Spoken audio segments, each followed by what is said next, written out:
Kaya pang magkurente. Kaya tinigil ko na lang idol pagtanggal dito. Pero check ko sa tester idol. Meron talagang voltahe. O, tingnan nyo. Tingnan nyo idol o. Check natin ah. O, check natin. Uy! Aray! Kita! Time check mga idol. Good evening po mga idol. Gabi na po ito idol. 8:30 na po ngayon gabi.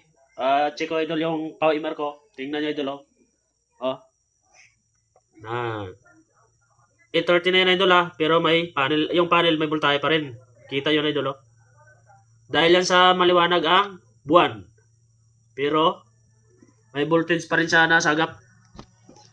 Tama, may 47 volts pa. Pero yung amperes natin, tingnan natin wala no.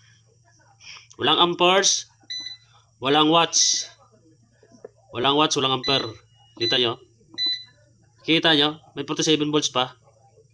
Yan. At kanina idol, tinignan ko to idol. Kahit naka-pang breaker, oh. May voltage pa rin. No, 56 pa, tumaas. 51. Yan. Tapos, tinanggal to kanina idol, oh.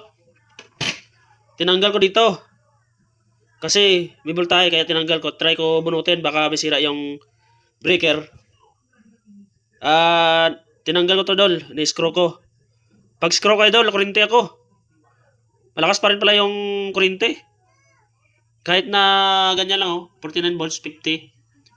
Pero malakas pa rin yung current ng kurente idol. Siguro yung ano, dahil yun sa maliwanag ng buwan, kaya mayroon pa rin itong kurente. Pero, ba't ganun?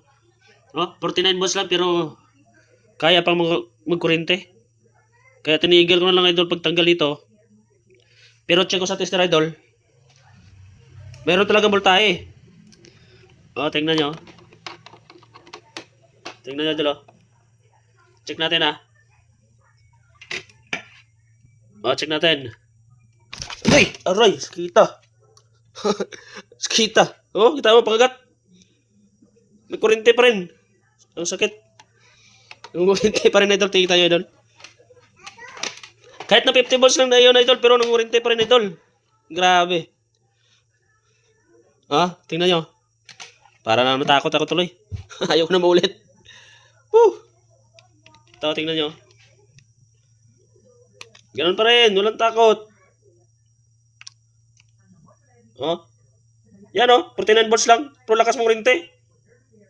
Yung breaker idol. Sira to. Kahit sa baba meron pa rin meron pa rin Yan, kita mo, meron pa rin voltahe. Yan Sakit. Sakit sa kamay. Tanginis. Grabe, sakit. Kita yung load ko idol may 26.5 pa tayo ng voltahe. Tapos itong load na to sa aircon ito idol. Sa aircon. May aircon kasi ako sa loob, 24 oras, 24/7 po yung working ng aking aircon. 1.5 horsepower po yung aircon ko. Itong 185 volts idol, 185 watts. Ako na lang yan idol. Ang stable consume na lang yan ng aircon kasi malamig na yung sa loob, bumaba na yung pressure consume. Yan. Pag makaramdaman sa yung temperature bumaba na. Masyadong maramdaman sang mainit sa kwarto. Tataas rin yung watts niyan at mag-working naman yung compressor, yung preon. Kaya tataas yan. Hanggang 500 yan eh. Yan. Pero masakit idol Grabe. Kita nyo, dapat pula ito idol eh. Pero naging violet. Naging violet pa rin.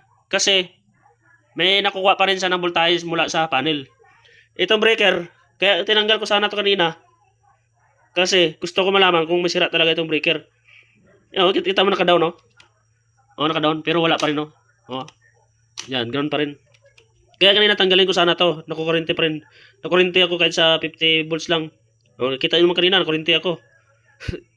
Yung breaker ito idol, sira na. Ayaw na mag-down. Kaya ganoon pa rin. Hindi na pula. Dapat pula yan eh. Dahil po yung breaker ay sira. Nag-steady. Tambay yung sa loob. Ayaw na bumaba. Yan. Yan. Kita yan 100 watts. 185 watts. Meron kasi yan sa loob gumagana. Sana idol, humingi ako ng tulong idol, paki-share ng video kay idol. And like and comment.